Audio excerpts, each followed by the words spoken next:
For November the 21st, 2014, we talk about Thimbleweed Park, Shadow of Mordor, and we ask you if you've kickstarted any games. Welcome to the 84th level.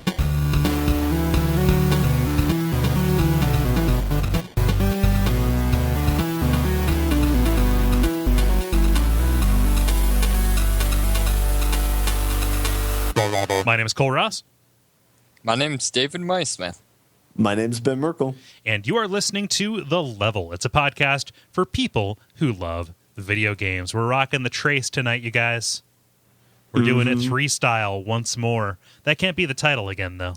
So it'll be like 6 style. Yeah, because we did it twice. 3 style 2. Yeah, 9 style, 12 style, and so on and so forth in that fashion. Yeah. I don't know. So there are lots of ways we could probably begin this episode. So last week I was ranting. As Ben, I'm gonna defer to you. Is rant the right word for what I did last week?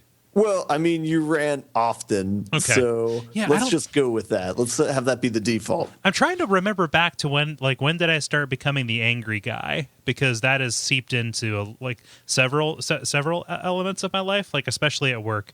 I was at we have a little video watching event every Friday, and we were watching this thing on YouTube, and there were these YouTube annotations up as you see, right? And it was really bothering me because it was there was always one of these things up, and they were in the way of what otherwise would have been a really, really good video. And in the comment time afterward, I raised my hand, as I often do, because I like commenting and adding to and dominating the conversation. And I began the sentence with, "Does anybody get as angry as me?" And then before I could finish that sentence, people said no. Does anybody get as angry as me? No. So, and so, okay, yep. You know what? I deserve that. I don't want to interject anything because I want you to continue to dominate the conversation. Sorry. Dominate. It's called hosting. Yes, right. Oh man. So I don't know when I started becoming the angry guy, but last week I was talking about my spyware problems. I know this is not interesting for anybody. It wasn't interesting then. It continues not being interesting now, especially because I solved it thanks to Phil Holmes. Thank you, Phil Holmes. I began last week with a complaint, and I want to begin this one with a thanks for your... So what was the solution? Nuke it from orbit? No, God. I have 4 days to do that. No, it was just a bunch of very practical tips about safe mode and such. And so yeah, probably elementary level stuff, but because I've been a Mac user for 7 years now, 8 years now, something like that. Not quite as common sense to me. So operating at a little bit of a handicap, but it's been fine now. And I was able to play Morrowind for 45 hours over the course of the past week. Oh, yeah. You got 2 jobs. 3. Yeah, podcasting on top of that. Yep. I guess that's technically considered part of the podcast. I'm so tired, you guys. What is sleep? What is sleep? Has anybody done anything remarkable this week? I actually won a hackathon. Oh, really? Yeah. So our university had their big semesterly hackathon. Basically, you have 36 hours to make something cool, and then it's judged. So basically, we took the campus shuttle system. They have a website and smartphone app that displays where shuttles are, so you can track how long they have to get to your stops. We basically took that and put the ETA on a Pebble smartwatch. Okay. So, and we won.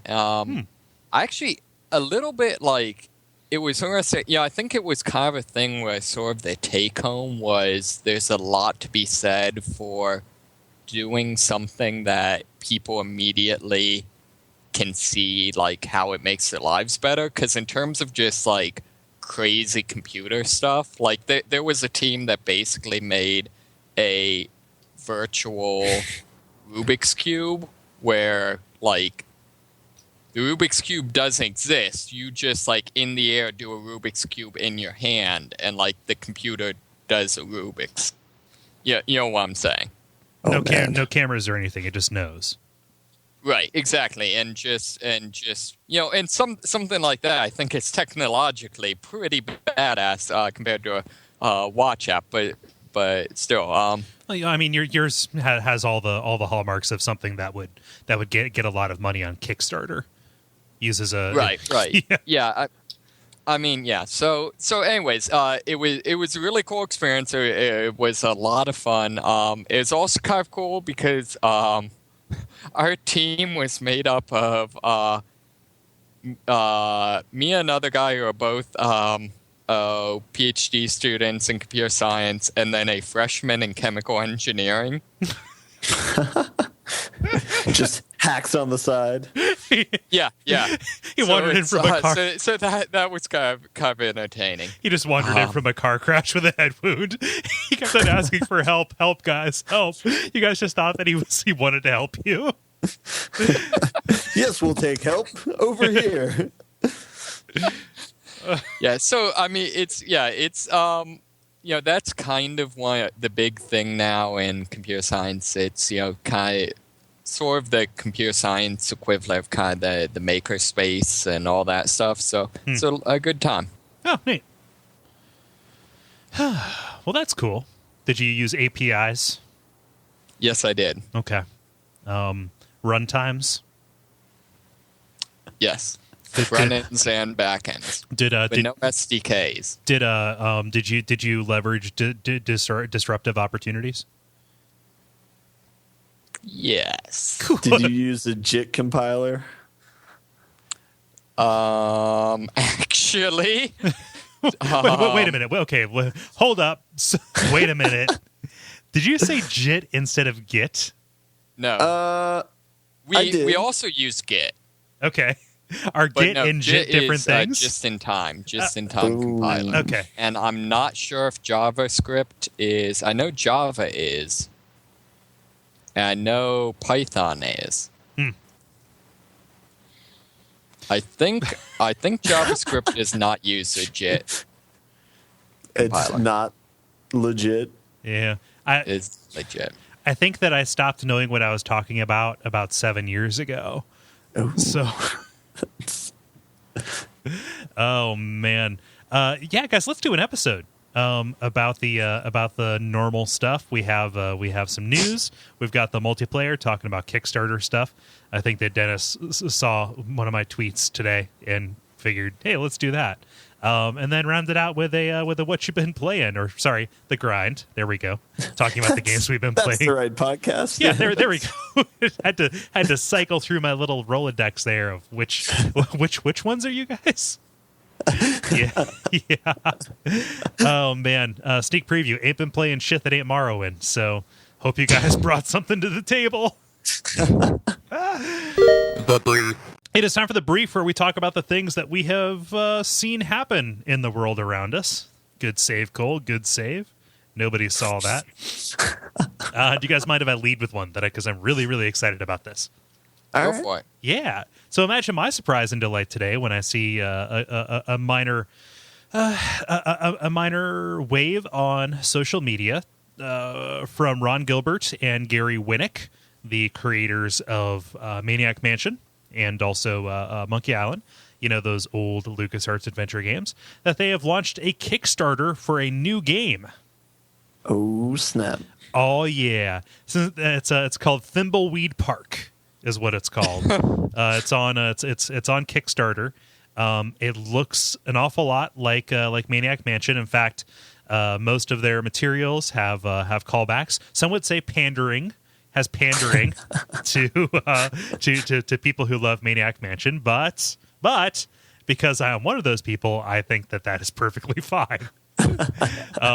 The way that they're putting this is, it's like opening a dusty old desk drawer and finding an undiscovered LucasArts adventure game you have never played before. And below that, they have an open desk drawer with a floppy, like a like an actual floppy, like 5.5 or 5.25 inch disc, white labeled with Thimbleweed Park on top of a Maniac Mansion box and Monkey Island, which makes me very nostalgic for when games were distributed in that way. And so this looks like it's going to be kind of a more let's say edgy take on that kind of thing. Like, it's not going to be censored and goofy like it was. Like, their key image has you using it's a dude and a lady, and you're using a balloon animal on a blue corpse that is face down in the river. Yeah. No, that's actually approved by the Red Cross. You know? Yeah. Well, how else are you supposed to cheer that corpse up? Yeah. No, but So they're doing Breaking Bad, point and click adventure. yeah, but it looks fantastic. I mean, it's the same kind of chunky pixel style, the same character proportions as Maniac Mansion, and this is my favorite little detail in their backer tiers, which are like $5, $20. $20 get you the game, right? 25 is the what is it? Absolution. Divine Absolution tier. Yes. Sorry, the Absolution of Guilt, which is specifically for people who pirated Maniac Mansion or Monkey Island when they were young. It doesn't get you anything extra. It's just that $5 is there to make you feel better about doing that thing. And you can look for my good. Chance at redemption. Yep. Yeah, and you can look for my name in the in-game phone book because I donated to that tier. I think this is coming out in like 2016, so I guess I'm just one day going to be very happy to get that email sometime down the line. Mm-hmm. But yeah, this is a wholly welcome development. I'm excited. That sounds cool. Really cool. Wait, what have these fellows been doing lately? Have they been involved with any of the more recent kind of, like some of the Sam and Max, some of the pseudo revivals of the adventure genre? Not so much with those. So like Ron Gilbert, he did The Cave, right? So he was the main guy there. They haven't been too terribly involved with any of like the previous, like the previous IPs. Like he did Deathspank for Hothead Games, action RPGs. You know what? He consulted on Tales of Monkey Island. I'm literally just looking at his Wikipedia page now. But most recently, Scurvy Scallywags was his puzzle game that he put out.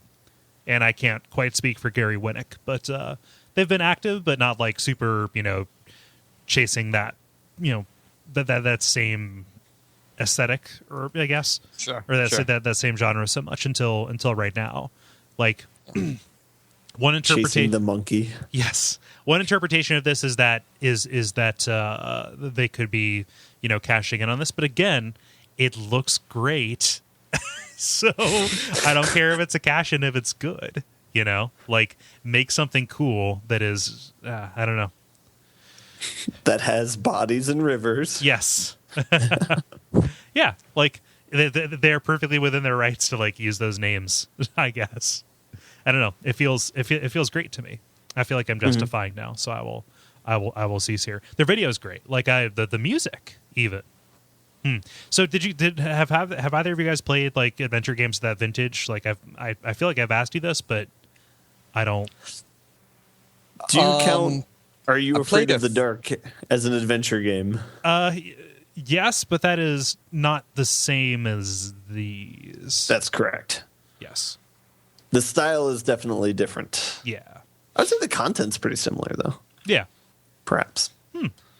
I played a fair amount of Freddy Farkas. Oh, yeah. Frontier... I about said Frontier Psychiatrist. That would probably be even better. That boy needs therapy. Freddy Farkas, Frontier Pharmacist? Pharmacist, yes. Yeah. Yeah, and there was a Dinotopia game they came out with that was an adventure game. Dinosaur Yogurt? Yes. Okay. No, it was that juice. Fruitopia was a juice. Fuck.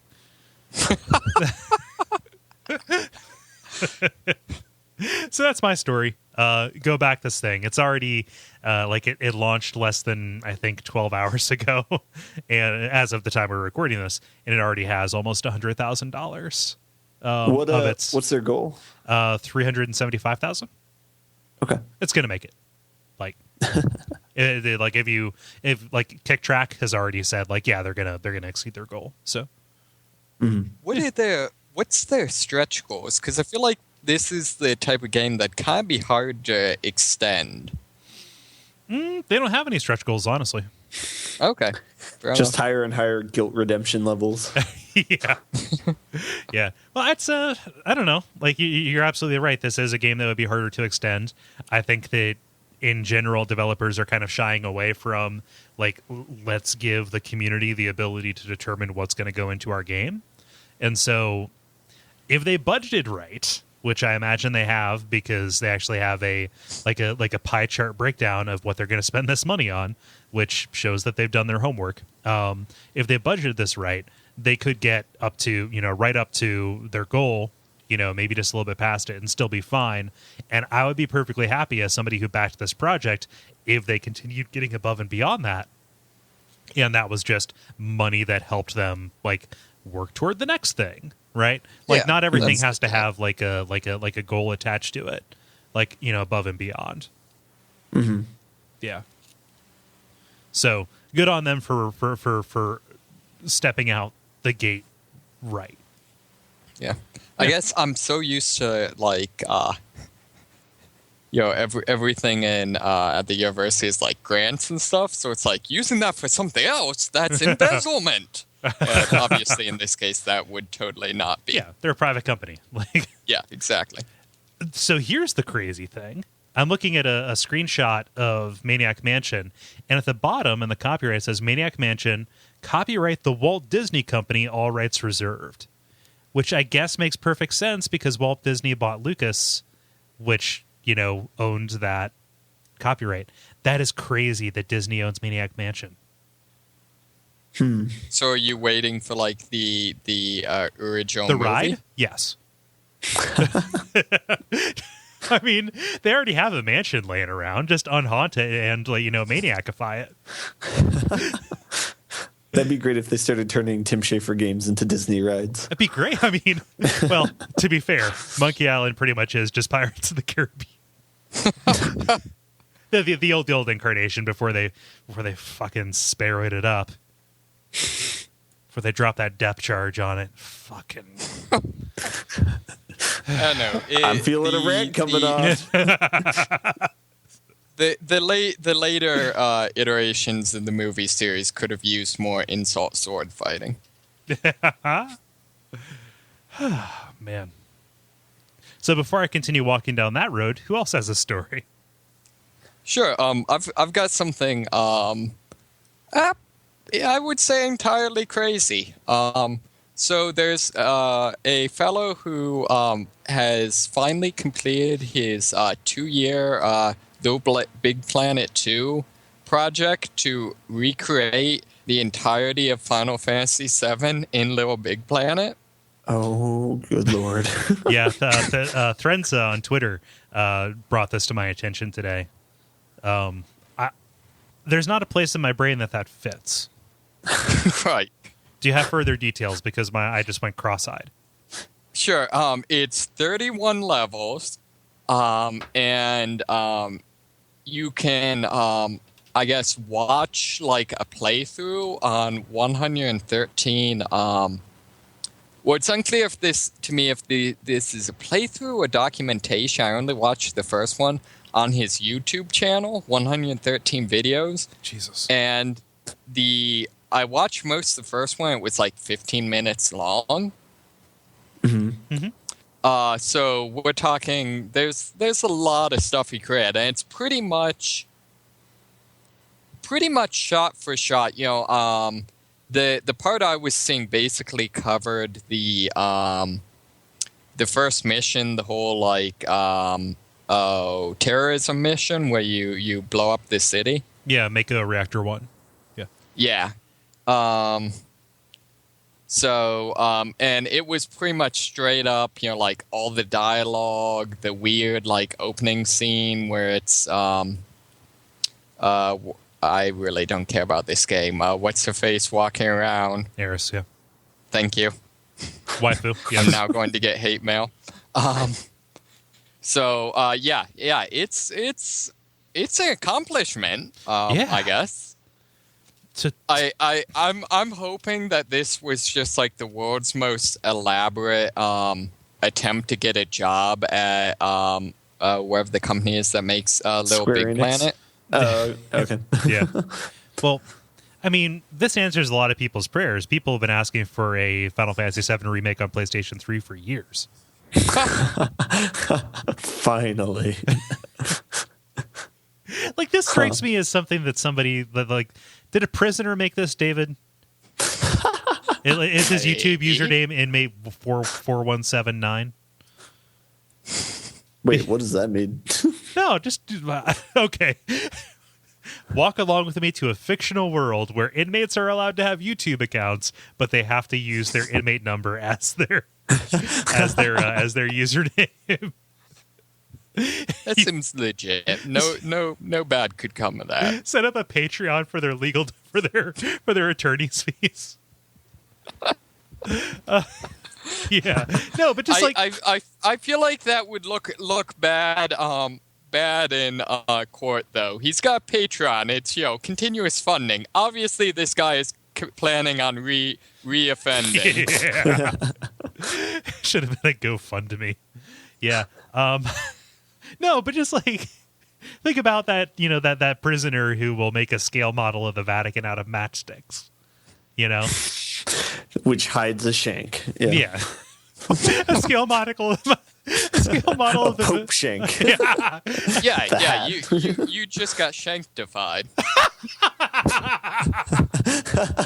A scale model of the Vatican made out of shanks.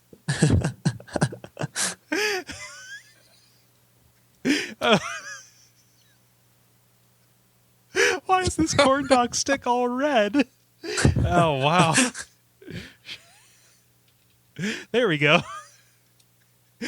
So let's see if anything beats Shanktified for a title. Sorry, I didn't mean to lose my cool there. Huh. Yeah, that's for goddamn ridiculous. Go ahead, Ben. Yeah, I'm watching a video of it right now, and it seems extraordinarily unnecessary. Like, I guess it's cool. Maybe. I don't know. Yeah, honestly, like this one strikes me as a little weird. Well, just because like I can understand some of the, I can understand some of the like recreating crazy things in Minecraft because that's something that kind of lends itself towards. It's definitely, something that gives you explicit artistic tools and, kind of lends itself towards, having some artistic, I don't know. I just don't see, like, what is the end result of this, especially when it's literally shot for shot. Yeah. I mean, I would... Go ahead. I think the issue is that it's, complete emulation. It's not anything new, It's just in a different format. Oh, that's like, who was the author that basically plagiarized Don Quixote? I'm trying to think of that. Basically, there's an author who released a book that was word for word Don Quixote, and argued that his version was better because whereas the original was written like appropriate to the time period, his one was a period piece. It was like it was just like the point being like say again. So there's no space in my brain for that argument. Yeah. The whole point, like, it was meant to be like some commentary on like the creative process and like the nature of original work. Like the actual point was to with some artistic statement. But yeah, that was a thing someone did. I almost feel like this is kind of that where it's like the making art by directly word for word parodying something else. Yeah. I see it similar as Gus Van Sant's remake of Psycho, where it's like, okay, you can do that, but you don't have to. Yeah. Right. I guess like I really enjoyed Star Wars Uncut or whatever, where it was like fans making Star Wars 5 seconds at a time. Mm-hmm. But that was the thing where it was very much like each fan, do whatever media you want. Like if in your scene, Chewbacca is played by your golden retriever, have fun. Yeah. And I feel like there's more. I don't know. This is as has been said. This kind of breaks my brain. Yeah. My version of Don Quixote is totally different. It's exactly the same, but you're supposed to read it in this voice. Cole, you got a future in audiobooks. Yeah. So I want to examine something that you said there, David, real shortly, which is that Minecraft has more room for artistic expression than Little Big Planet, because I see Little Big Planet as explicitly giving you these aesthetic controls, whereas a lot of what happens in Minecraft is mostly an engineering kind of feat, right? Yeah, I did honestly I didn't explain that well. I guess kind of what I mean is I feel like it's much easier in Minecraft to create this Minecraft world, and then it's much easier to then show it off and here's this art I did, It's I feel like it's much easier for someone to appreciate it, if that makes sense. Yeah. Versus here are these 31 Little Big Planet levels, and not so much that one's more powerful as an artistic tool, but I feel like one's kind of in a media that's more, if you were going to do this awesome work just so in order to show it off, I guess. Yeah. And it gets to the point where you're almost just like, why don't you just learn how to program and then make a game? You know what I mean? Yeah. I wonder if his rationale is this is easier to share with people. Just put this up on the Little Big Planet store and get my name out there, and just use that recognition to leverage into something bigger and better. Or if it's something involved if he tried to make his own Final Fantasy fan project from scratch, not using this other platform, he would be really open to a cease and desist. Whereas I don't expect this to be around for long at all, really. Even this, I can see being hit with a cease and desist pretty damn hard, especially because he is using verbatim dialogue that I know. Yeah. Right. As I'm watching this video. Yeah. Yeah.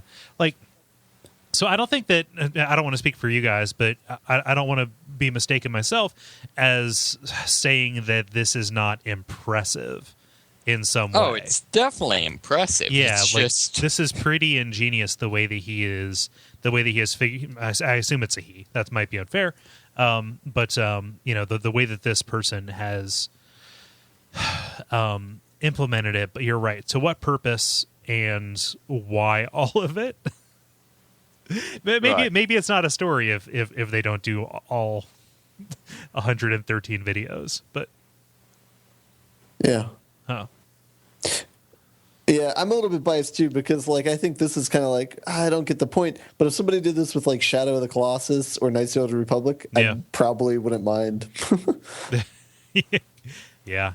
I don't know. The more I think about it, the more cynical this seems, because it almost is with Little Big Planet 3 just about ready to come out, people are really looking forward to that, and do anything with Final Fantasy, and a bunch of people are going to shit their pants with glee, haha, let me share this. It seems very calculated. I don't know. Huh. Yeah, this is crazy. Any other thoughts on this? No, although it's killing me that I can't think of who the other guy that did the Don Quixote stunt is. Sorry, That's bothering me. I realize that's irrational. Ben, how about you? Yeah, I got a small little story. But it's about Batman. Yay. So apparently, Rocksteady leaked an Easter egg from Arkham City, similar to, I think 3 years ago they leaked an Easter egg from Arkham Asylum that was about Arkham City. So now this one's supposed to be referencing the next game, apparently. Although it's a little bit weird of an Easter egg, it's pretty cryptic. So there's one element in Arkham City, and I guess this, I don't know if it's really a spoiler or not, but that game's super old, so whatever. But there's one point where you meet the Calendar Man, which is one of the bad guys in Batman. He's mostly in the comics. I can't think of him in the animated series. He's like an R-level villain. Yeah, I think he might be in a couple episodes in the animated series, maybe from the 90s, but I don't remember for sure. But anyway, his niche is he commits crimes on holidays. That's his thing. But anyway, there's one point in the game where he's locked up in a cell, and that's kind of his idle station. So you can go talk to him at any point in time. But the one cool thing about it, and people figured this out when the game came out, is if you talk to him on a holiday, he will say, like, he will reference it and have like a special bit of dialogue talking about that day. And so you can get an achievement if you talk to him on, like, I think 12 of the different major holidays throughout the year. And so the lazy way you can do this is just change your calendar on your PS3 or Xbox and then go and talk to them and then save it and then change the calendar again. But so people found this out a long time ago. But anyway, Rocksteady leaked through a fake YouTube account an Easter egg.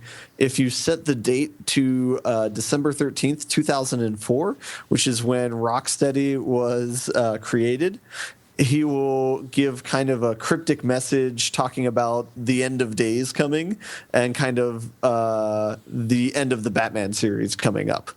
And so he references his own sort of work and his own sort of things that he's doing, but people think that that's referencing Rocksteady and like their early work and what they were doing. So it's not as tangible an Easter egg as in the first game where they had like plans for the prison that was going to be in Arkham City. Yeah. So it's a little bit disappointing that you don't know exactly what the Easter egg is. But once again, it is kind of cool that they planted something in the game, let people try and find it, but then tell them where it is 3 years later. Because nobody thought to do that? Yeah. Or if they did, nobody shared it. Yeah. I mean, are you aware? Has anybody gone back and tried to corroborate this? Like, there's a YouTube video of it happening. So I suppose I could double check and plug in Arkham City, but I probably won't. That's fine. So yeah, So I'm fascinated by that. If they put that, if that was in there on the original code, so to completely just get rid of all of your save data and unpatch it, I guess, to like decline the patch, jump in there and see, or if it was something that was patched in once they had an idea of what they were going to do. Yeah. Yeah. So do you think they intend for these Easter eggs to be so obscure that no one gets them, or do you think they just keep doing it and people don't get it? I don't know if it's realistic for that people would find them, especially with this one. You picking that specific day would be kind of a reach. Except that I'm surprised that in any given day, I would think thousands of people would play the game and do that. Yeah, well, and the other thing too is since the date is before the date that the game came out, that's also kind of hard, Yeah. And then the first one, the way that you had to activate it is you had to specifically put 3 explosion gels on a certain wall to get it. And so I don't think... Yeah, that's kind of obscure. Yeah. So it's really cool that they put these in the game and that they kind of have foresight as far as what they're going to do with the next game at the time of release of the previous game. Kind of like Pixar, I guess. But yeah, I guess... Yeah, so this one... So... In short, I'm excited about the next Arkham game, but yeah. This Easter egg was just okay. Your review, 7 out of 10. Would not recommend. Yeah. Just quick side note, Pierre Menard was the author of the fake Don Quixote. Cool. Sorry. You mean the real Don Quixote? Yes. You mean the real Don Quixote? Multiplayer. Now it's time for the multiplayer, where we read your responses to a question that we put out there, where we engage with you, the listeners. I feel a little bit off my game, you guys. Moving on, Dennis put this question up there, saying, "Have you ever kickstarted any games? If so, have you gotten to play them? If so, have they been worth it?" So, should have released a flowchart with this. Yeah. It would have been short, but you know. It's just a flowchart, $1 with a line pointing to a hole. Yeah. But yeah, kickstarting games. I think you saw the Thimbleweed Park. Yeah, let's talk about that. So Ben, what's Murph say? Murph says, I've had much better luck with tabletop games than computer games on Kickstarter. Notable exceptions being Gods Will Be Watching. I'm holding out hope that Night in the Woods or Dropsy will be fantastic, though. Yeah. I picked up Gods Will Be Watching from the Humble store here recently, and have not played it. So, but it looks real cool. I really like to imagine that when he says he's kickstarted tabletop games, he means that when he's losing at Monopoly, he's kicked a table over. Yeah, I think most people have. That's the only way. That's the only reason we're not all playing Monopoly right now. Is that the only way the game ends? Yes, yeah. It's in the instructions. Oh man, that Dropsy game looks kind of cool. That's made by a goon.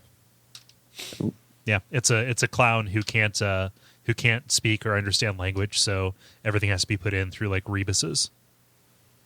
Through what? Rebuses, like little symbolic representations of ideas. Yeah. David, what's Jeffrey say? Sure. Jeffrey says, the only thing game-related that I have kickstarted is the WAF live show, and I enjoyed that. Thank you. 10 out of 10. Would recommend. Yeah, still up there in the store. Mario Kart. Yeah. Sam Bear writes in saying, no, because I've been burned way too many times by pre-ordering games. I still occasionally get on Steam early access if the alpha build of a game sounds good. I think I bought into Starbound way too early, but seeing Kerbal Space Program evolve into an actual game has been fun. I will buy a Kickstarter game right when it comes out if it sounds like something I want to play. FTL and Shadowrun Returns immediately come to mind, and I can't wait for Barkley 2. I think that's fair. I think that's pretty shrewd. Especially if it's something that's kind of bound to be funded. You know, like Barkley 2 or Shadowrun. Like, if it looks like something needs help or will need help, I can, I would be able to make a case for, well, it's worth the $25 for me to see that this thing gets made, if I can, play some kind of part of that. But, Kickstarter in general is just kind of treated as a massive pre-order anyway. So, womp. Why do people pre-order anymore? When was the last time that you couldn't get a game when it came out? That's a good point. I mean, there've been close calls, but I've never not been able to get a game that I wanted to get. Yeah, I've never not been able to. Like, even with something that's incredibly rare, like the store's only going to get like 2 copies. It's been fine. That, and also Amazon exists. Okay, I'll pre-order something on Amazon if I know I want it on launch day and they're going to give me launch day shipping. That way I don't have to go to a fucking store and hear somebody be really, really smug about, you're lucky that I have this because you should have pre-ordered it. I'm serious. When I worked, I never gave anybody any of that shit. And when my coworkers did it, I asked them to please not do that, because it is a shitty way to treat people. Like, they can see how many piles and piles we have back here. They know it. courteously crash their conversation. Well, you're standing right next to them. You wait for the customer to leave, and you wait until it's like, just please, that's my problem. I'm just not I just say shit like that. I feel like now pre-orders are some sort of weird, like, inverse insurance where it's basically like the game companies, you pre-ordering is insurance for us in case we make a crappy game that no one plays once it comes out. Yeah. Or no one wants to buy once it comes out. Yeah. In case you forget to get your game. well, that just goes to the retailer. Oh. Yeah. No, like, essentially what it is saying is, I will buy this no matter how good it is, so I'm not going to vet this through any kind of, word of mouth or reviews or podcasts or anything, Yeah. That's it. Going in blind. Yeah. That's why I enjoyed The Force Unleashed so much. Yeah. I guess I'm lying. I did pre-order Dark Souls at Dark Souls 2 at a store, but only because Amazon botched my order and I wouldn't have it until like 2 days after launch. And when you're trying to beat a game within a week, especially an 80-hour game, those 2 days actually really, really count. So I ended up going and waiting in line, and I justified it as marketing for the podcast. I'm serious. Right off. Well, I mean, technically, but no. Let's see here. Franz von Bellen says, Sunless Sea, definitely worth it. Apart from that, I seem to carry some kind of Kickstarter curse. Nothing I back ever reaches target. Yeah. I I guess that's better than it reaching its target, them taking your money, and the game never coming out. Yeah, that would be unfortunate. That's an objective thing. Yeah. How about you, Ben? Have you kickstarted anything? Games or otherwise? I haven't. I am sadly not that supportive, I guess, of indie developers. I do not have a Kickstarter account or anything. I basically wait till Humble bundles and then get games, but never play them. Yeah, same here. High five, bro. See, I feel like I've also never kickstarted a game. Okay. I feel like terrible kind of the flaw podcasters. in the system is I don't understand why Kickstarters, like, once it ends, it's like we no longer want your money. Because fairly often I find games that aren't out yet, but I would have liked to Kickstarter if I'd known they were a thing.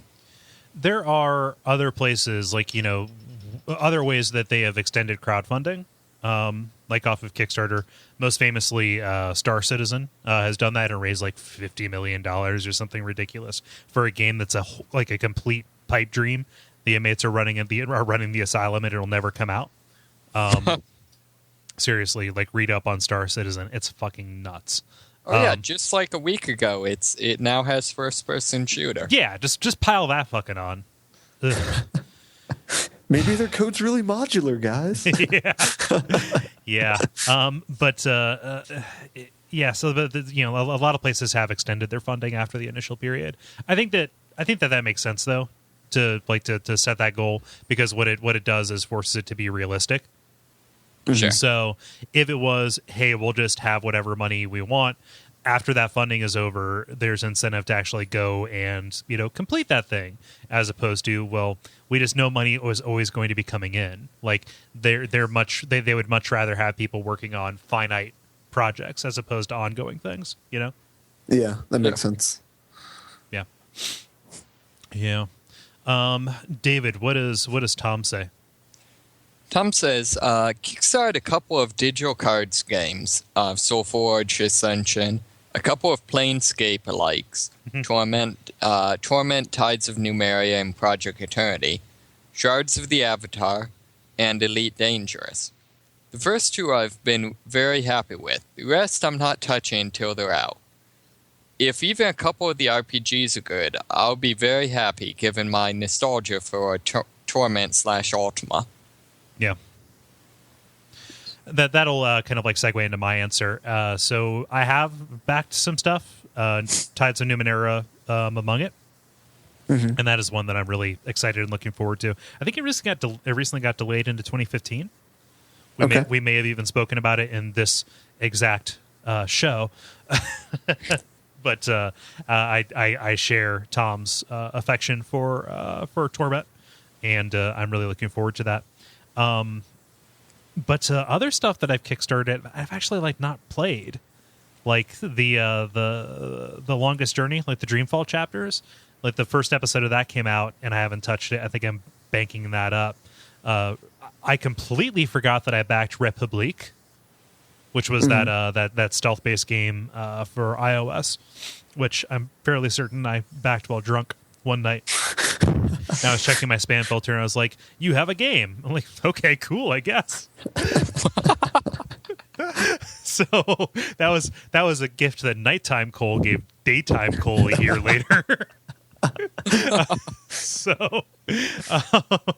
But in general, I've not, up until today with Thimbleweed Park, I kind of have not seen Kickstarters to back. Honestly, it seems a little bit like it's cooled down, like that the background noise of Kickstarter has slowly but surely become, let's just crank out as many photography art books that are a cover for you guys to pay for my vacation, all the way up to it's a plastic doodad we can buy off of Alibaba, and it has something to do with an iPhone, so it's going to fund it 400%. Like actual games, it kind of seems like there's a little bit of a dearth of standout stuff. And I'm not sure if that's because of press coverage, like people have been burned so much, but would have been. Have there been many? What have been the big burns? Because I actually have. I was expecting most Kickstarter things to fail. It seems like most have not. The big one that I'm aware of is Code Hero. Okay, yeah. Yeah, Code Hero. Like that guy just pretty much said, I don't know. I have your money now, I guess. Later, guys. Yeah, I was talking. My PhD advisor, his area of research is studying how to teach people to code. And we're talking, it's something I've always wanted to do is make this game where it's a video game that teaches people how to code. And it's let me explain to you why you're never getting funding for that. Yeah, people have a little bit of a bad taste in their mouth around that. I don't know. Some of the best games I've played this year have been Kickstarter games, though. Games that were funded. As Fran said, Sunless Seas, pretty awesome, and I think that was one of them that was straight up if this isn't Kickstarted, we can't make it. Yeah. Same thing with Shovel Knight. Yeah. Which I was not aware of at all when it was on Kickstarter, probably because it looks like a stupid, goofy, low, random kind of thing on the face of it. But it turns out it's the best platformer that's been released in years. Might actually be my game of the year, guys. Ooh. I know it's a little bit early for that, or the appropriate time for everybody else. Early for us. Yeah, I don't know. Because the year's not over. Yeah. It might be my non-Dark Souls game of the year. Yeah. There we go. Yeah, there we are. Yeah. So that's my answer as well. Torment and Republique, and now Thimbleweed Park. Let's see here. David says, yes, I have 17 projects backed so far. The only things I have gotten so far was a book from the Order of the Stick and KOL-based Mr. Card game. Kingdom of Loathing, their Mr. Card game. That being said, as of January of 2015, assuming no delays, games should start rolling out to the tune of one or so a month for the rest of the year. I'm willing to do my part to help Kickstarter games that look promising because I love games and, by extension, the people who make them. It may be the Las Vegas native in me talking, but Kickstarter is a gamble that I'm willing to make for the continued success of the gaming community. Yeah, I think that's kind of a healthy way to look at it, honestly. Yeah, perfectly rational. I mean, I think that is pretty in the in the spirit of what Kickstarter wants to be too. Like, oh, this is me actually voting ahead of time for what for what this comes out. It's just really sad that most of the projects that fail are overextended because of rewards. That and also just poor management as well. I don't know why it sounded like I was laughing at that. Ben, what does Noah say? Noah says, just checked my backer history, figuring I'd backed maybe 2 or 3. Turns out my totals are 13 video games, 3 physical games, and 1 gaming convention. Hooray for unexpected abundance. Notable entries include Neverending Nightmares, Mr. Card Game, a sweet noir storytelling card game called Ace Detective, and my first Gamer X convention. Yeah. Right on. Yeah. There's more after that. Oh, yeah, that's right. I think of Kickstarting not as purchasing a reward, cool though they may be, but rather as contributing in some small way to the types of art I want to exist in the world. This makes it much less of a bummer when a project fails, or if it is super slow to fulfill rewards, and much more heartwarming when a project turns out to be a great success. Yeah. I can't fathom the mindset of anybody who backs something on Kickstarter and then doggedly watches the release date and checks for updates and is like, you fools, when is this thing going to come out? You promised like so-and-so. It's like, no, just wait. In 2 years, hopefully, this thing is just going to come out and surprise you. Like, you don't have, in a lot of ways, well, actually, legally, you don't have the right to give them a hard time about it. Like, you don't, like, they don't owe you anything after you give them something. Yeah. It is like the one service where you can email yourself in like 2 years from now or whatever. It's kind of like that, where it's like, oh, I have a game now. This is great. Yeah. Yeah. Obviously, I believe that every creator, when they get their Kickstarter funded, has an obligation to, give them, like give the people what they wanted. But in terms of the time frame, like that is such a fruitless way to approach it. Yeah. Yeah. I don't know. David, why don't you round us out with Nick? Sure. Nick says, okay. Noah, that is basically how I feel about Patreon backing a number of podcasts. Duckfeed obviously among them. I get so much content out of it, and while I enjoy the physical things I get sent, the real reason for my money is the hours and hours of taking that of talking, I think you meant to say. Yes, wow, I'm sorry, I'm not in the hours and hours of talking that make my days less tedious. I've essentially replaced my monthly cable TV bill with a pledge to a few podcasts each month. I think that is a great trade-off. That actually is a great trade-off. Yeah. He continues. Oh, I'm sorry. The only game I've actually backed is a 2D exploration game called Hive Jump. It looked like something I'd check out anyway, and it was like $15 for a code. So I figured, why not? It isn't out yet, so hopefully it turns out good. Yeah.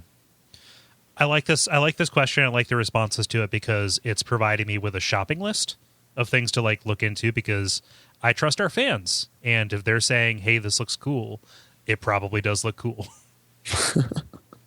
Yeah, I feel like I almost need like a review site or something that's just like, here are the Kickstarters you should be considering. Yeah. I could see that so quickly turning into graft that it's not even funny. That's true. That's true. Like, I don't know. Maybe this is a bleak view of the world, but the second something like that comes into existence, somebody's going to try and find a way to take advantage of it. Yeah, maybe there's a way if you can link it only to like your friends or something and like see what other people in your circles are backing. Yeah. I don't know. Cool. Well, thank you everybody for responding to that. If you would like to participate, watch the Facebook page, which is facebook.com/thelevelpodcast every Tuesday afternoon. Guys, I'm making an executive decision for next week. Okay. No episode because of Thanksgiving week. Fair. I am going to be out of town. and I'm going to be with family, so I don't feel like editing it. So I apologize for anybody who was counting on having some content for the holiday, but yeah, I don't want to do that. Black Tuesday. The grind. It is now time for the grind, where we talk about the games that we have been playing over the past week or so. David, since you were not here last time, I'm volunteering you to go first. Sure. So something I'm actually kind of excited to talk about because there's a lot of fun. When I was at the hackathon, there's a group that had hooked up a PC with controllers and was playing BroForce. BroForce? So have you seen this at all? I've not. It's like Contra, except with memes. Right. It's I don't know. I've never played Contra, but it's a like 2D side-scrolling shooter. Big time destructible environment, and lots of explosions and stuff. But the thing is, you only have 1 HP, so any damage will kill you. Yeah, but, you're describing like everything that makes Contra. Okay, am I? Okay, so apparently it's Contra. But lots of extra lives all over the place, but kind of its I guess pitch is you're basically all of the characters are very much all of the bros are based off of various 80s and 90s action heroes. Mm-hmm. And they keep adding every other patch is a couple new heroes. So it's they've got the Terminator, Indiana Jones, Ripley. Do they have Rocky? Huh? Do they have Rocky? They do not. They do not have Rocky. They have Rambo. They have Time Cop. I like that. That I can appreciate that level of pull. Yeah, Neo, Blade. So yeah, it's just tons and tons of them, and each one controls really differently. So two of my favorites are Terminator has the ginormous chain gun, and so you move fairly slow, and then when you fire it, it's really really powerful, but it actually pushes you back. Yeah. And another character is the chick from Planet Terror with the gun leg. Yeah. Okay. And so basically your playstyle involves jumping over top of enemies and shooting downwards. And there's a little bit of a hover effect. Okay. So it's overall it's a fun game. It's one of those things where I feel like a lot of games that do kind of the 80s, 90s throwback, it sort of ends up being kind of the BuzzFeed, let's just throw as many references at the wall as we can, and some of them will stick. Whereas I feel like this one, because it's multiplayer, so everyone's playing a different bro, and because they have such different play styles, this is something where that actually adds to the game. The other feature I really like is if you're out and the players the players that are still alive get an extra life, you're brought back to life, but you're brought back to life with a random character. That's cool. Yeah, so that's a lot of fun to be one life be the Boondock Saints, and then dual pistoling everything, and then after you die to come back as Shaft and be equipped with a katana. Shaft or Blade? Or Blade. I'm sorry. Blaxploitation heroes. So when you said that, I immediately just did a complete fast motion rewatch of Shaft in my head. It's the closest with thing. The katana? Well, no, I just searched. I basically scrubbed all of Shaft for a katana, and nothing. No. I couldn't figure out what was who the character was supposed to be for a long time, because it's obvious that it's supposed to be a blaxploitation character, but I I'm not sure I've watched either of the movies, so I couldn't figure out. 3. It's a whole trinity of movies. There's nothing particularly vampire-y about that movie, apparently. Yeah, he's just a dude, but he doesn't pay his taxes. There's nothing really blaxploitation-y about Blade movies either. Yeah. Was that? I thought that was supposed to be like a blaxploitation movie. No. That's Black Dynamite, maybe. Wait, is that it? Yeah. Wikipedia lied to me. It'll do that. Yeah. Sorry, I've just been trying to look up Time Cop quotes, but apparently there are no quotes. There are no quotes from the movie Time Cop to be found on the internet. So, moving on. No, so like, was this? It seems like a game that would have benefited from you being in a big room full of like-minded people playing this. Yes, in a raucous environment. Also sleep deprived. Yeah. So this is like optimal. Could you see yourself like, oh, I'm in the comfort of my own home. I would like to play BroForce. Like, is that anything you would ever do? I could never see playing it just on my own. Yeah.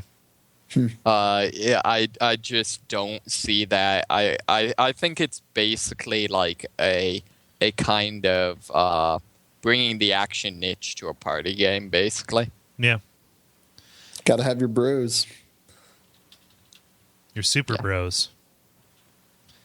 Your Smash Bros. You know what? I keep getting this game mixed up with Super Time Force, which has almost an identical art style, like that faux Terraria chunky pixel kind of look. Yeah, it's kind of weird. It's kind of it's sort of in between like 8-bit and 16-bit, so like maybe 12 bits. But it's not as, it's got some of the more details provided by like 16-bit type graphics, but it's still kind of like you said, real chunky. Yeah. So that it's not like lots of shading and stuff like that, but it's a real neat look. Did you have trouble? I could see this in motion, like even the still shots. I'm having trouble discerning what's happening on the screen. Did you have trouble keeping track, or is that kind of like part of the appeal? It's part of the appeal. Like it's a thing. You're dying a lot. I don't think you can friendly fire shoot someone, but you can definitely very easily cause explosions at friendly fire. Right. Like it's probably got a little bit of kind of the Magica in its DNA. Yeah. Yeah, so this, I'm just looking at this here. This seems almost custom made for you. Have you, I'm speaking specifically about BroForce, have you seen or are you aware of a game whose full title is Game of the Year 420 Blaze It? No. Actually, you know what? That's not the full title. There's sorry, I need to look it up because it has an even more ridiculous title. Sorry. Oh yes, it is Game of the Year 420 Blaze It versus XXX Illuminati XXX bracket WoW divided by 10 hashtag Wrecked Edition and hashtag yeah. Because it was made for a 7-day FPS jam. And essentially what it is hyper masculine first person shooter, all dubstep, Mountain Dew and Doritos everywhere.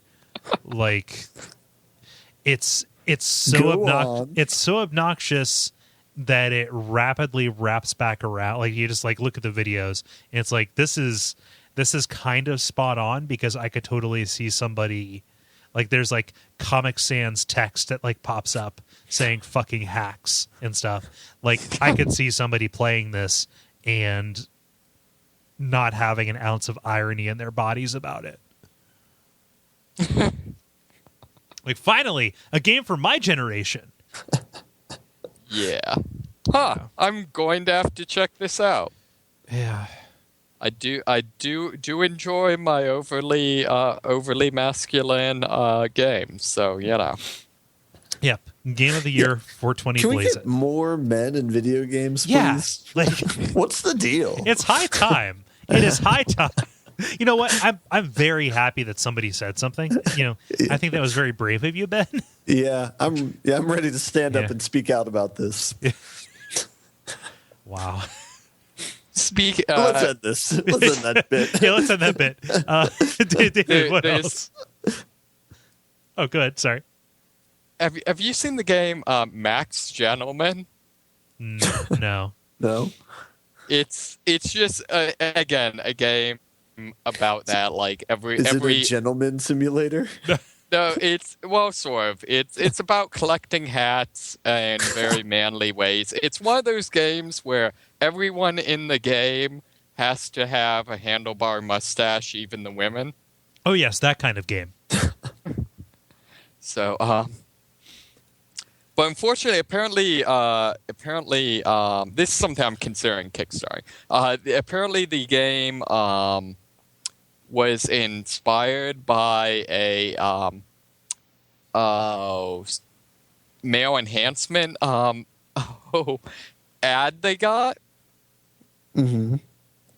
So just received an ad for Max Gentleman, and that just felt that they needed to make a game named that and devise a game to be justified that title. Yeah. So just making games out of I could see that being like subject for a game jam is like, here is a complete week's worth of spam that we got. Mine this for titles, and just make the thing. It's like the equivalent of a writing prompt. Yeah. I feel like though the one problem I found with that approach though is as I search for the game, when your game is explicitly sounds like questionable internet stuff. Yeah. When you do a search for your game, you get questionable internet stuff. Yeah. So, anyways. Yeah, what else have you been playing? I installed Far Cry 2 actually. That's been got real cheap on Steam, and so I never actually beat it, even though it's a game I really enjoy. Are you gonna go for beating it? Huh? Are you gonna go for beating it then?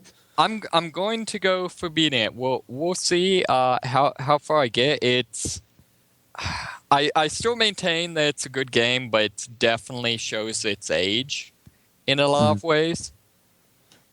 So, can you still fix anything with a wrench? You can still fix anything by tightening a single screw on what I think might be the radiator. Mm-hmm. Gotta tighten it up. Yeah. Yeah. There's bullets and explosions. They'll loose it right up. No, yeah, it's still a good game, still really, really weird. The enemies in it are just supernaturally have amazing sense of sight and apparently smell and hearing and echolocation, pretty much everything else. Yeah. So that's kind of frustrating. On the other hand, sniping down an enemy camp from a mile away is, kind of satisfying. Mm-hmm.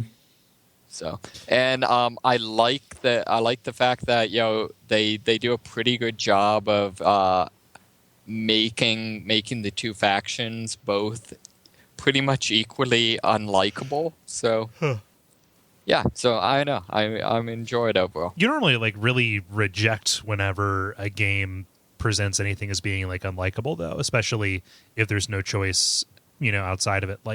Isn't your primary complaint with Dead Island, that series, that just everybody's a monster? Yeah, I think that yes, that's probably a legitimate thing. I'd say in this, I think it's more a thing where it's meant to be. You're basically a mercenary that's coming into this situation. It's more meant to be, this is a war where neither side. I guess it seems like there's more actual message to both sides being basically, selfish people that take advantage of the population, if that makes sense. Isn't the beginning of it random too, where the people who you have to fight, like there's like a tree of different people who you can fight, but it's kind of like random, I thought. Maybe. Yeah, basically what it is there's two factions. One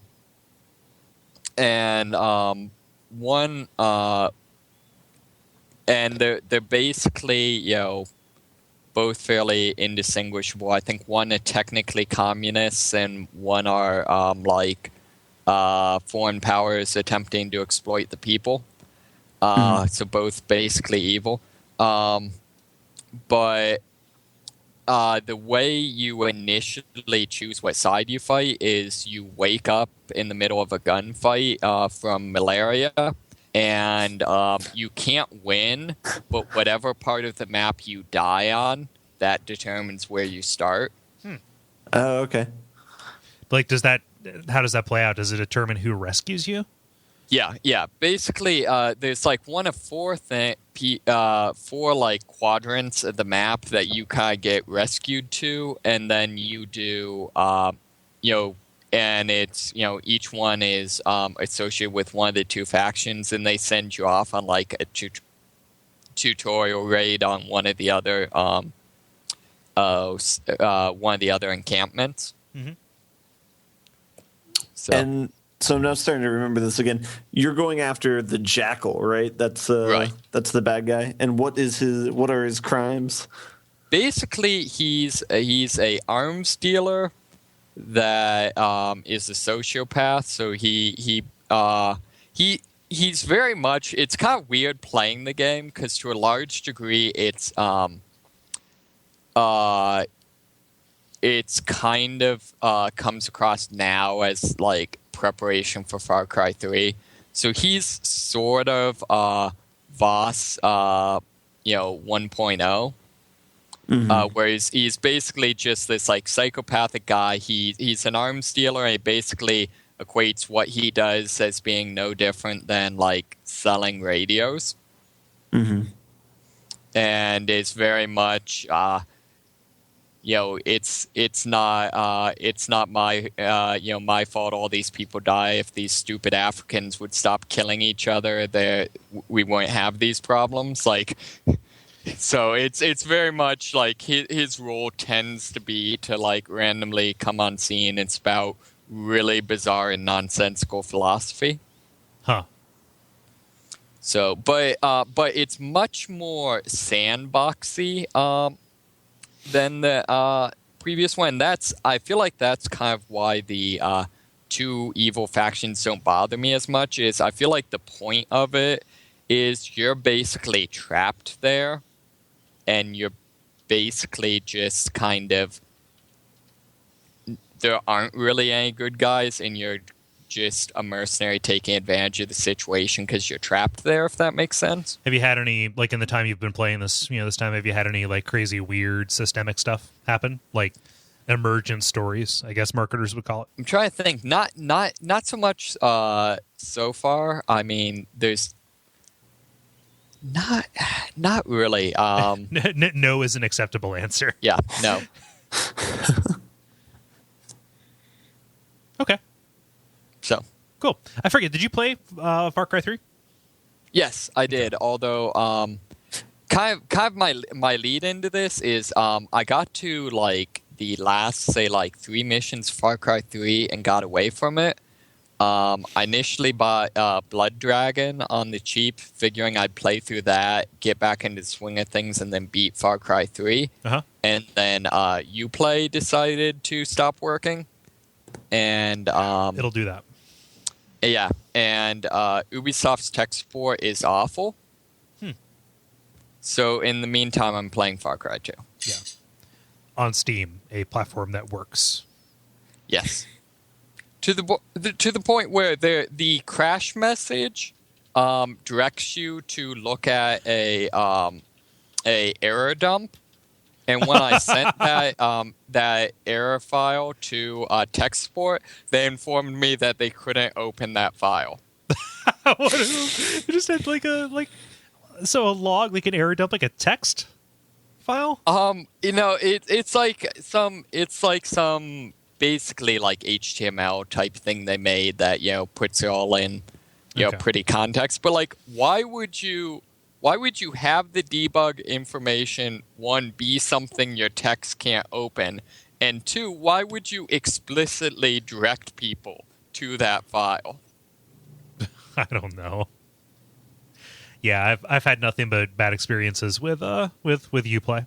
I'm bummed out because I just want everything to be in Steam. Yeah. And so I'm looking at Dragon Age Inquisition, with just lustful intent, like, oh my gosh, I want to play this so bad. But I kind of am dreading getting it because I know I'm going to have to dip into Origin, which is so monumentally not a problem. Like, I've used Origin before. It works, I suppose. But for some reason, there's just friction associated with that I'd rather not have, like, in my life. Yeah. I don't know. I don't entirely get why Ubisoft and stuff do this. I guess they make money from being directly on their own platform, I guess. It comes down to it. So Steam takes 30% of whatever sale is made, right? Like, that 30% is the distributor's cut. And by owning their own platform and funneling people in through that, they get to hold on to that 30%. And when people play an Ubisoft or an EA game and they have to go into either Origin or Uplay, they are exposed to marketing for other Ubisoft or EA games, thus perpetuating the buying cycle. So those are the two benefits that they get from that. See, but I feel like make it work. Yeah, I mean, but that costs money, and it's much easier to find a way to put more ads in front of somebody than to. I was going to say, instead of the buying cycle, it's the infuriation cycle for me. For advertisements. Oh, yeah, the infuriation. Okay, there we go. Yeah. Huh.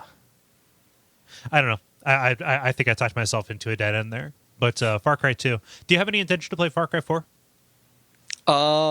Yes. I am really excited for Far Cry 4. Unfortunately, I currently do not own a system it will work on. Yeah. So there's a good chance that's going to be what pushes me to get a PlayStation 4. Even though it's first person? I know. I feel like I'm getting increasingly frustrated with some of the shenanigans from PC gaming. It's basically the same as console gaming now anyways. So getting a PS4 is the cheapest way to play these games you want to play. Right, exactly. Yeah. Huh. Cool. Is that all? Yes, that's it. Ben, how about you? I'm really excited to hear about this. Yeah, because I continue playing Shadows of Mordor. And so it's fun, I guess. A ringing endorsement. Yeah, I know, right? So I was kind of baiting the switch because I thought I was near completing the game, and it turns out there's more to it than I thought. So it's fine. I think the game relies very, very heavily on the Nemesis system, which isn't a bad thing necessarily. So the way that, I think I dipped into this a little bit last week, but the way the system works is the cool thing about it is anytime you die, so anytime somebody kills you, they will be recruited into Sauron's army, and they'll be given a name as soon as they kill you. So it's it's really neat that it is very dynamic. So, like, if you mess up and a person with a shield kills you, they will join the army, and then their nickname might be related to whatever sort of class the person is. There's also some pretty funny people. I think when they initialize the army, like when you start off taking down people in the army, that's when they kind of have more playful nicknames and playful classes of people. Yeah. So I think one of the early on ones, there was one who was named the Rhymer, and he just spoke in rhymes. It was an orc that spoke in rhymes, so that was cute. There was one who was a beheader, and he had like human heads all on spikes all around him. So I don't know. Some of the character design's pretty cool, but it's a whole lot of fun as far as like trying when stuff starts to go down. So there's one thing I don't think I mentioned this last week is there's different areas in the maps that are called strongholds, and that's where the war chiefs are. And so the war chiefs are the top of the army, I guess, or the highest up. I guess Sauron is above those. Yeah, but they kind of hang out at strongholds that are on the map, and so they might be like castles or some sort of forts or some sort of just fortified area. But the thing is they all have conditionals for them to come out. So you need to do some sort of task to get them to come out of their I don't know, solitude or whatever. So one of them is like kill 35 people in this person's area, and then he'll come out and fight you. One of them's like kill 20 people in 2 minutes or something like that. So it's just various challenges. Not all of them are kill people, but most of them are. Yeah. But the cool thing about it is whenever they come out to fight you, every war chief has a certain number of people under them. And so I think it's like 3 rows of 8 is kind of like the army, the factions where it's like captain to, I don't know, sergeant, or I don't know what the rankings are. But each of the 4 or 5 war chiefs have a certain number of those people that are under them. And so whenever you try and fight the war chiefs, you also have to fight the 4 or 5 people under them. Yeah. Alternatively, you can try and take those people out ahead of time. So you can interrogate any NPC. The issue is that interrogating them takes a little bit of time, like as far as like to get into that mode. So if there's multiple people, someone will take a swing at you before you can interrogate them. So anyway, but you can slowly gather information from the last person remaining when you go and fight random people. And so you can gain information about the strengths and weaknesses of each of the people in the army. And eventually you can gain strengths and find out the strengths and weaknesses of the war chiefs. Yeah. Yeah. So I mean, that aspect of it is actually pretty fun. Exploring the world is okay. It's kind of lived in, but it's definitely not as detailed as something like Arkham City or Arkham Asylum. Seems not as dense as either of those, right? That's true too. So the world perhaps doesn't have as much character as some other open world games. So that might be the only sticking point or lacking point. Yeah. But it is still a whole lot of fun killing the different enemies and kind of finding out about the army system. So anyway, I got to a point of the game where I kind of moved, where I thought the game was going to be over, but I found out there was more than just the map that you start out with. Okay. And so you kind of have more army to take care of outside of the initial batch. So yeah, but that's not a criticism at all, because that's kind of the fun part of the game. So yeah. Did you feel like that is a pacing issue? Like that you just kind of feel like you're coming up to the end of it and you're accepting that and you're fine with it, but there's I guess I'm just going to continue playing this game then, because that's a little bit of what it sounds like, but I want to make sure that that's accurate. Yeah, I mean, I think overall this game is just going to be okay. It's definitely a cool new system, but I think it needs a little bit more depth to it, I guess, as far as not only the story, but the world that you're in. So, yeah. But it seems like it's definitely a good first try. The company that makes it, Monolith, I don't know what any of their earlier projects are. So they did like Fear, they did the Condemned games, like pretty good stuff. Okay, They are a good studio, capital G, capital S. The game is very reminiscent of the Arkham games. Not only because I believe they use the same engine since they have the same fighting system, but also like a lot of the voice acting is British, so that's another thing, another similarity. But yeah, it's weird having like British orcs and having them taunt you all the time too. Yeah, it's Hulk speak, right? What do you mean? It's Hulk speak. Me crush you now. Smash. Yeah. Oh, okay. Oh, I was thinking of Hulk Hogan. I'm like, He just calls everybody brother. yeah. Just really friendly orcs. Yeah. No, but I do have one Nemesis System story, I guess. Okay. There is one person in the first world who I have not been able to kill. So it's kind of like an accelerating treadmill where if you don't kill a person, they gain power. If they kill you instead of you killing them, they get stronger and stronger. And so there's one person who I tried to kill and messed up many times in a row. So he's at like the max power level 20. And so I haven't been able to kill him. He can he almost like one hits me with his weapon. He has these poison sighs that he throws at you. And that's one thing that's cool is like as their power increases, they'll get kind of specialized gear and their appearance will change. So that's kind of cool as they get like promoted. Yeah.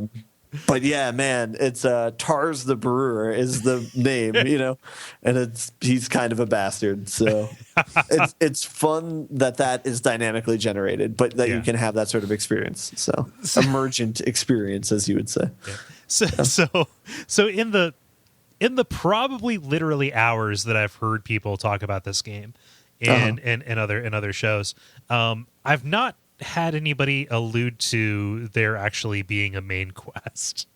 No, I mean, there's like a kind of like a paper thin storyline going on there, but I don't know. Maybe if I were more into Lord of the Rings, I'd be interested in it. But yeah.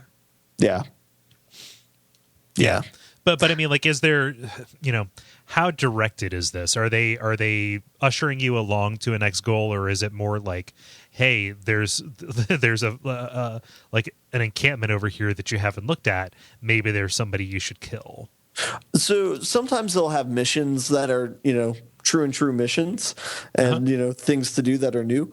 But I definitely got to a point in the game where my only mission was to kill the war chiefs. And that was, and that took time to do, so it gets to a point where they definitely run out of missions. So it's, again, it's a good first game. So I feel kind of similar to how I felt about like Tomb Raider with this, where it's like, it's a pretty good first game, but I think there's room for improvement with future titles. Show me what's next. Yeah. Yeah, exactly. Yeah. So it's bizarre to think that there is a AAA game that's out this year that is really well received that just is kind of lacking.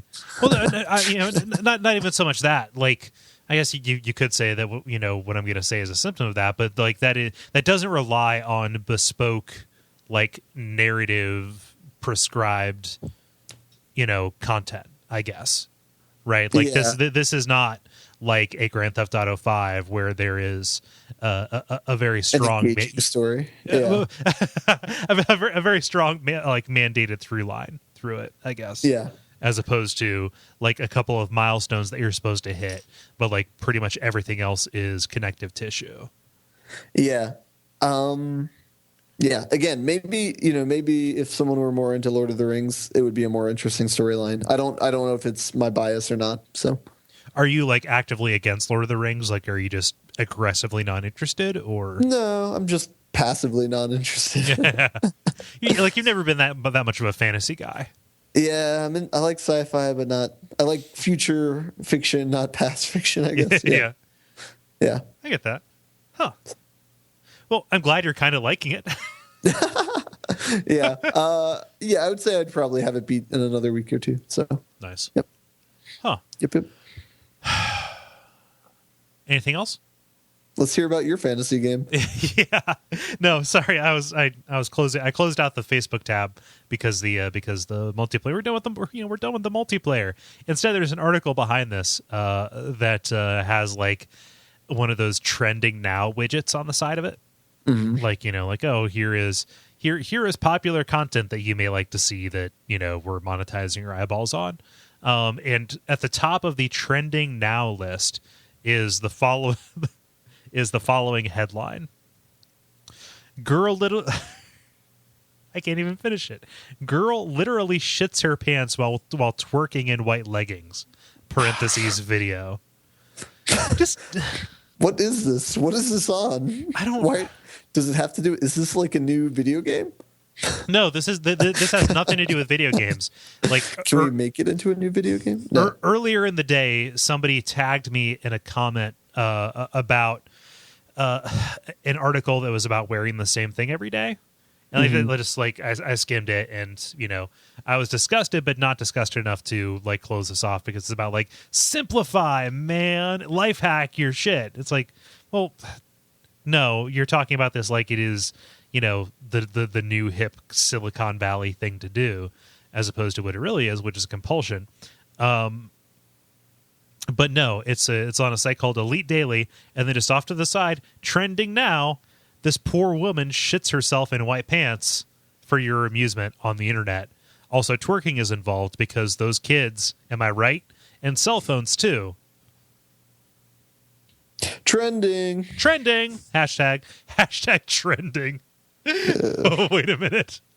Let's see here. I'm going to do a search around hashtag trending. See what that pulls up. Oh, The Gap. Neat. It's all sponsored content. It is all sponsored content, you guys. Fuck me. Like, everybody just go back to bed. Like, try again tomorrow. Mind if I do? There's nothing for you here. Just go back to bed. Okay. So, I have played shit aside from Morrowind, by which I mean to say I played about 40 hours of it within a week. And so I'm playing that for another show, playing it for Watch Out for Fireballs, but I feel like I'd be remiss if I didn't like say something, about it here, because it is kind of like this all-consuming thing, and I feel like we've dipped into and out of talking about like Skyrim, here, like specifically over the length of this show and its predecessor, right? Mm-hmm. Like Elder Scrolls is somewhat of a minor touch point, and Morrowind has been kind of a minor blind spot for me. And so having played all of the main quest, I can like safely enumerate a bunch of things that I really like about it, and also, talk about the ways that I feel that Oblivion and to a greater extent Skyrim was an improvement beyond that. That said, I've only done the main quest, and already in the Fighters Guild quest, I'm seeing a lot of subtleties and nuances that are like, oh, this is the game that everybody talks about. Okay. Right? Mm-hmm. So good. So first things first, what race are you rolling as? I am rolling as a Red Guard, and my starting class was a Knight. Okay. Because that was like a nice mix of melee. And that is pretty much pulled explicitly from Before I Play. So if you go to, I believe it is beforeiplay.net or .com, it is a wiki. It's beforeiplay.com. It is a wiki that has a lot of articles, most of which are combed from a Something Awful thread. Like, what should I know about, this game? And, the kind of the prevailing wisdom around Morrowind is that both stealth and magic are effectively useless in combat. And if you're looking for like a beginner's approach, which I very much am, you want to go with a knight. That, like melee combat is a very fruitful way. That, and if you don't have something as your primary skill, you can effectively level it up limitlessly. Mm-hmm. So like I focused a lot on alchemy because you can make some really useful potions. And so that didn't count against my level cap. And that is like break the game. Well, yeah, that too. But that's more, just for expediency's sake. Yeah. Also, yeah. I won't say that making stuff in that game is fun. I think that almost universally the interface is hot garbage. Like I don't know. There are so many just modern conveniences about doing the simplest thing in a modern Elder Scrolls or Fallout game that even those are not fantastic. But this, oh my gosh, like learn how to present information in your interfaces. And what's weird is, for as much as those games are modded, and I'm playing a very heavily modded version of the game, like visually and just like gameplay and bug fixes. There is not like a make this game easy to play. Or not a complete tedious chore to do the most basic stuff. So isn't that kind of Elder Scrolls thing? I mean, okay, so there's a part of it that is a little bit like that's its thing. Like it's charming that every quest giver, and now I'm just cannibalizing stuff I'm going to say and watch out for fireballs. It's pretty cool that you have to listen to their directions, and it feels like you're discovering this world as you are following those directions. Like, walk down this river until you see a bridge, and then follow the rocky path until so and so. It's like, yeah, it's a bit of a pain to write that down or remember it, specifically because all of the names are possibly the most off-putting fantasy garbage.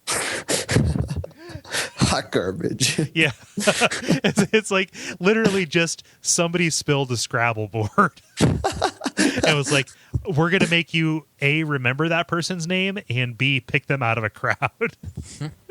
Well, and especially Morrowind is kind of the crazy town of the Elder Scrolls setting. Oh yeah, it's great. I love it. Like just how varied all of it is. Like, the fact that it's like you're running around inside the guts of giant fleas to do fast travel, and everything is mushrooms and crabs. Like that is infinitely more interesting than here is just a verdant forest for you to mayhap find a unicorn upon. Yeah. I don't know. So, good. Do you have any missions that have stood out for you so far? Or is this making you ruin more of future podcasting material? I feel like it's making me ruin more of it. I feel like I like the premise of the main quest a lot. Mm-hmm. I feel like it does the whole you are the chosen one, but like in an interesting way that kind of I haven't really seen before, I suppose. Mm-hmm. And the main quest so far is kind of the least interesting thing about this game. There's a twist that's introduced in the Fighters Guild early on that like rewards you for kind of paying attention and talking to people and sensing, oh, something's not quite right here. And like what I thought was going to be like you're going to have to do every single quest in this guild turns into more of a like you need to learn whose side you want to be on, and that affects the way that this goes. And that level of subtlety and nuance is something that's like not present in later in later entries. Like everything very much is like this is the Fighters Guild quest line, go for it, as opposed to this, which is I think far more textured and interesting. And I don't know if the other guilds are going to be like that, but it is kind of, I felt like I was running out of steam. This is possibly the biggest game we're ever going to do for assignment. Mm-hmm. Like I've already put in just about as much time as I sunk into Final Fantasy VII when we did that for the, for the 3 episodes. And that is just 1 episode's worth of material. Mm-hmm. For the game. And I am foregoing a lot of other stuff in order to fit as much of this in as I can. So like you should make it a 2-parter episode and just cover less of it. Well, just make it seem like it's more fruitful, I guess, or Yeah. Well, it's fruitful. Like I'm finding stuff to say about it, and yeah, I don't know, but I think that like when it is off my log, when it's off my list, I'm going to feel more comfortable about like buying Dragon Age Inquisition and jumping into that massive RPG. Yeah. Oh boy, I speaking of that, I hadn't really read anything about it. About that game, just because I wanted to go into it fresh. But sometime over the past week, I did the Dragon Age Keep, which is what they're doing in lieu of having save game transfers, right? Because they're crossing they're crossing generation, and that's not possible. And so what the Dragon Age Keep is, it is like a web app experience that walks you through all of the choices that you may or may not have made. And one version of it plays out like the great hero of the Grey Wardens did so and so. What do you do, my warrior? Don't do that. Like, that is terrible. It is like very bad CSS animation. The art is fine, but it just like, I don't need to be here all day. The tapestry is the one that you want to do, because that kind of like is a broader representation of like what are the possible choices that you could have made. And while a great deal of the choices are like, I have no idea what the fuck I did because I played this game, 5-7 years ago, something like that. I guess it would have been like more like 6. But there were some choices that, there were enough of the good choices that it added up into less of a what the fuck is Dragon Age, into more of like a, oh, I remember really liking this world and also really liking these games, and it served to effectively get me hype about this game that I was more just like, I'll get around to it. Like, I feel a very marked need to jump into Inquisition. Mm-hmm. That, and also it's getting great reviews. Yeah, that's what I've heard as well. Yeah. So what was Origins the last one? No, Dragon Age 2. Okay. Yeah, which a lot of people didn't like, but I kind of do. Yeah, I'm going to be on the side. I didn't like it that much. Oh, you play? I forgot that you played it. Yeah, I played it about a year ago. Yeah, I suppose you did. I remember we had like great conversations about it too, didn't we? About how like it's a game where like there's about a set of heroes that can't not fuck up. Yeah, it's whatever. Oh, yeah, we're drawing up on time. You guys want to butt it up? Yeah, I guess so. All right. The credit. So thank you, everybody, for listening to level number 84. We really appreciate you taking the time. As we said, there's not going to be an episode next week over Thanksgiving. So enjoy that. enjoy your time with people, everybody here, and also everybody listening. But in the meantime, there's all the usual stuff. Since we're not going to have an episode around Black Friday, if you're doing any online shopping through Amazon over the holidays, we would really appreciate if you went to Duckfeed.tv/tipjar and use that pass-through link. It is an affiliate thing. We get a cut, but it doesn't cost you anything extra, and that goes a long way towards helping to cover our expenses here. Yeah, that's a big thing you can do. Also, like us on Facebook. The conversation has been on and popping there. So I appreciate everybody who has been kicking us articles and such. It's a great place to be. So that is facebook.com/thelevelpodcast. And I'm not going to belabor this admin too much. Is there anything I'm forgetting, guys? Have a good Thanksgiving. Yeah. All right. So I've been Kole Ross, at Kole Ross on Twitter. I've been David Moneysmith at Moneysmith777 on Twitter, and I still am. I've been Ben Merkel at Merkelizer on Twitter. Yeah. And you better watch your back, because you might get Shanktified.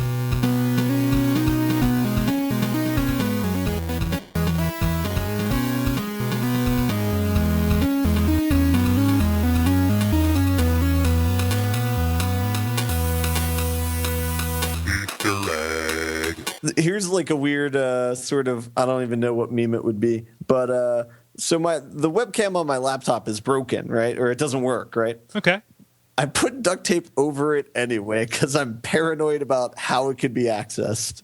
Is that weird? That's probably That's wise. not paranoid at all. All right. Good. I'm not crazy if the three of us is the general population. Oh, okay. So wait a minute. Let's roll this back just a second. I mean, apply some rigor to this. You should know that this is not the most representative sample. Yeah, that's fine. You got to take the small victories. Yeah. Yeah, I mean, at least one of us has studied network security, which tends to make one paranoid. Mm-hmm. Yes, and at least one of us speaks daily with people who try and break those rules. Exactly. You are right. In fact, I think that you're not being cautious enough. Oh. If you're not podcasting to me into a pine cone in a cabin in the middle of Idaho like I am, oh, did I tell you guys I moved? I commute every Tuesday. Yeah. I have no idea how you're hearing me.